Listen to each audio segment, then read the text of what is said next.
Ana Azamat akaga biz Jalloğa cemaati har birden qo'zi belak qilamiz, hadiya qilamiz deb söz berib qo'ydilar. Men berdim ha. Men berdim. Alqatalak turadi uyda meniki. Men bergan. Hozir ham Bishkekdan bunaga Sadir ovoz kelib, o'sha boshida söylashgan bo'yicha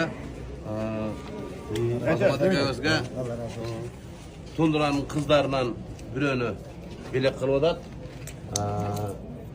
Demek şu egizni şeyli ekan, nasip qilsin. Sadir aka sizga rahmat. İşingizga iyilik. Janağı algan qolga qaraganda bergen qol yaxshi deydi-ku. Qanday niyat maqsad bilan berib atgan bolsangiz, Alloh tilingiz qabul qilgan bo'lsin. Yaxshiliklar bo'lsin. Qo'rog'ingizga bereke. Azamat aka shu belingiz qutlug' bo'lsin. Yaxshilik bo'lsin. Iltimoq bo'laylik. Bilimlik bo'laylik, yaxshilik bo'lsin. Allah razı olsun. Rahmet. Men şu Allah zat Kadir zat ekan, şu Tundradan 40 qo'yilgan bulturu, $1000'dan, boz Tundradan.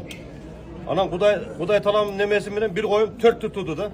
Maşallah. Bir erkek birincisi. Anan 3 urgaç, bir kara çon kara koy şu 3 urgaç tuttu.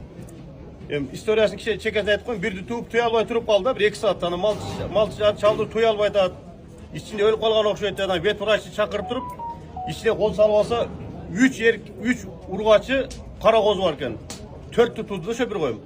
Oşunda niyet kıldığımız şu biröge belek kılan birösünde durup şu bizim cemaatta Azamat jakşı tınar etken aktivni jigit ve oşun için şu niyetinde varlar şunu bir de belek kılan Azamat'a degen. Hadi. Rahmat. Allah razı olsun.